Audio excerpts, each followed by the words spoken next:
시청자 여러분 안녕하십니까? BOA 뉴스투데이 시작합니다. 한국 서울에서 새로운 미국 행정부와 한미동맹을 위한 선택이라는 주제로 열린 포럼에서 미국 의원들은 북한 비핵화 문제와 북한 주민들의 인권 침해 문제를 정면으로 거론했습니다. 특히 한국계 의원들은 평화 통일을 바라지만 맹목적이어서는 안 된다면서 북한의 비핵화가 먼저 필요하다고 강조했습니다. 첫 소식 이조은 기자입니다.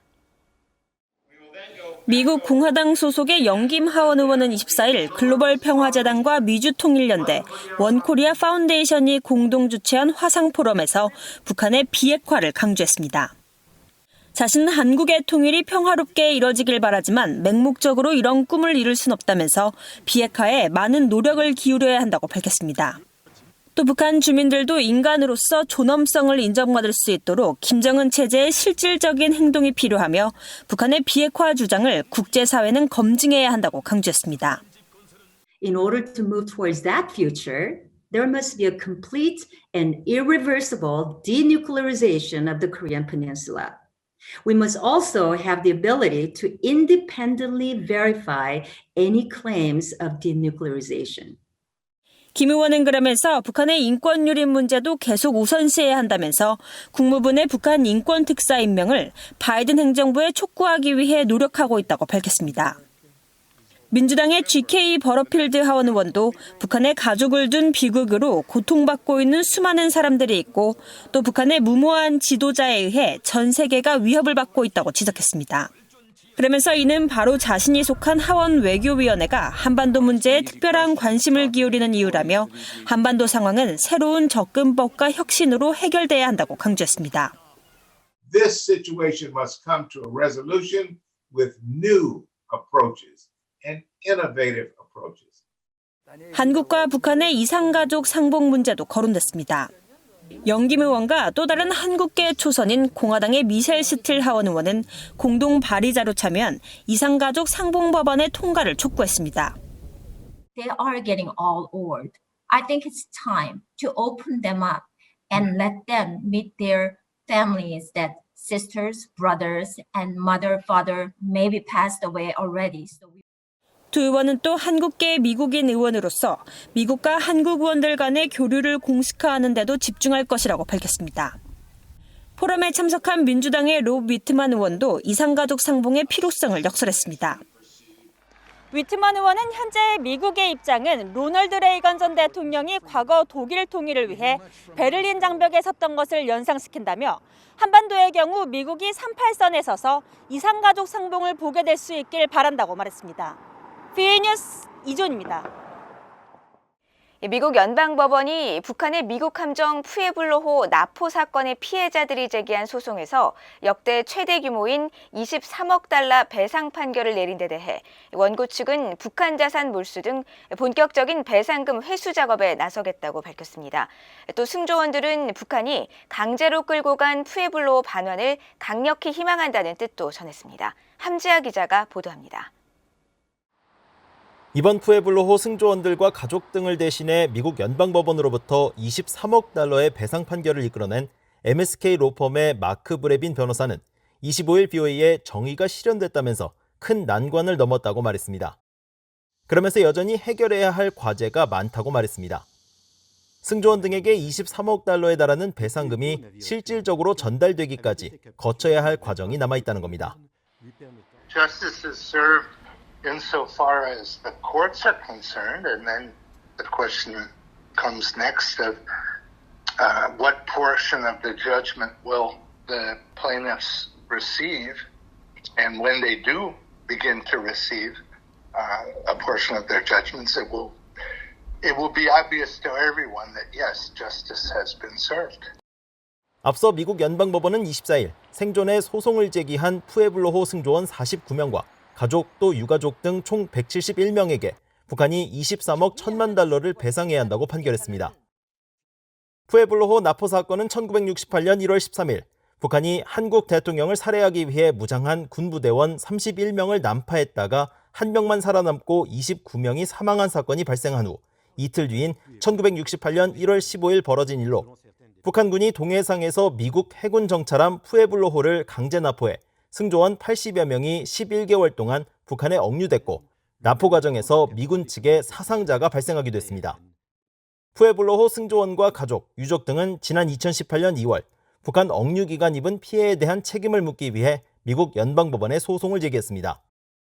북한은 이번 판결 명령을 이행할 가능성은 낮은 상황인데 브레빈 변호사는 배상금 환수를 위해 당장 미국 정부에 테러 지원국 피해 기금을 신청할 것이라고 말했습니다. 미국 정부는 북한을 포함한 테러 지원국으로 지정된 나라로부터 피해를 입은 미국인과 가족들에게 보상금을 지급하는 제도를 운영하고 있으며 이를 통한 보상금은 1인당 최대 2천만 달러입니다. 브레빈 변호사는 승조원들이 이번 판결과 별도로 북한에 남겨진 푸에블로호가 하루빨리 미국으로 돌아오길 희망하고 있다고 전했습니다.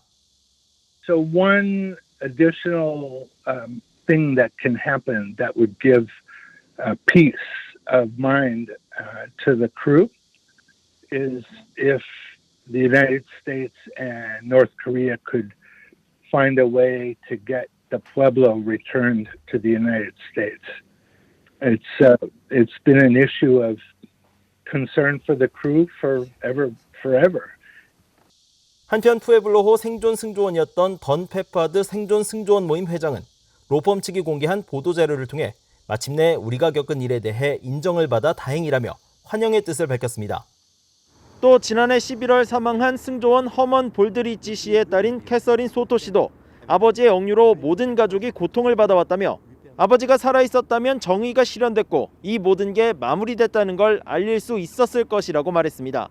BOE 뉴스 함지아입니다. 미국 국무부의 성킴 동아태 담당 차관보 대행이 북한 인권 결의안 채택 지지를 촉구한 토니 블링컨 국무장관의 유엔 인권이사회 화상 연설 이후 노규덕 한국 외교부 한반도 평화교섭본부장과 화상 협의를 하고 북핵 문제 등을 논의한 것으로 전해졌습니다. 두 사람은 이번 협의에서 미국의 대북 정책 검토 과정에 양국 간 긴밀한 협력과 공조가 이루어지고 있다는 점을 평가하고 한반도 비핵화와 항구적 평화 정착에 진전을 가져오기 위한 양국 간 협력 방안에 대해 심도 깊은 의견을 교환했다고 연합뉴스 등 한국 언론들이 보도했습니다.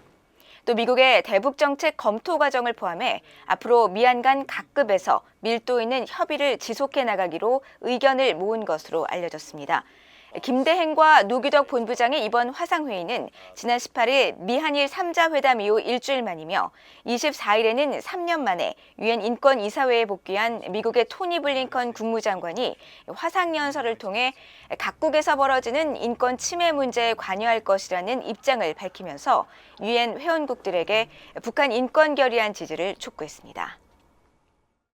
미국 정부 산하 독립기구인 국제종교자유위원회가 북한에 억류된 한국계 중국인 기독교인 장문석 씨의 석방을 촉구했습니다. 국제종교자유위원회는 25일 트위터 계정을 통해 북한이 중국 이름 장웬샤이로 알려진 장문석 씨를 지난 2014년 11월 납치했고 북한 주민들과 신앙을 공유했다는 이유로 15년형을 선고했다면서 장 씨와 북한에서 신앙 활동을 했다는 이유로 수감된 모든 사람의 석방을 촉구한다고 밝혔습니다.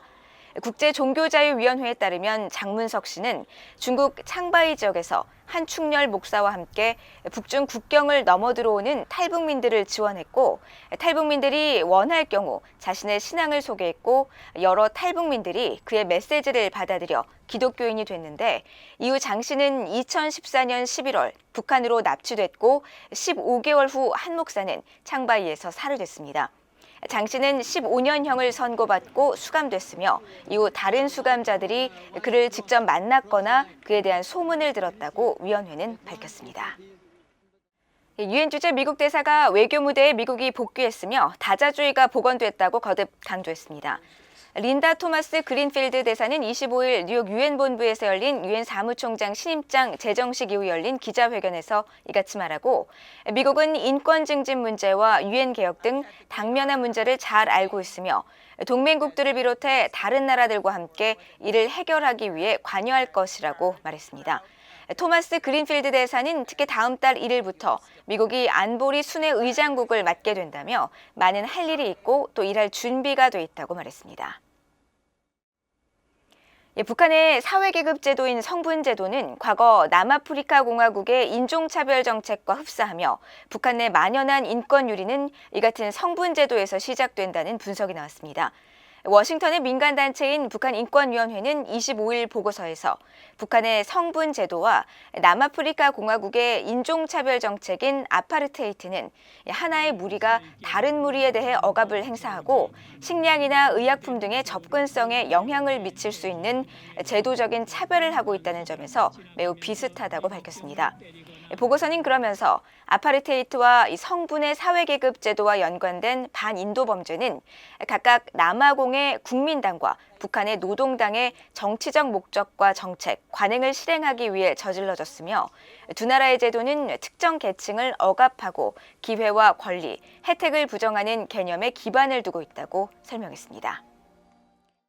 이상으로 BOE 뉴스투데이를 마칩니다. 시청해주신 여러분 고맙습니다.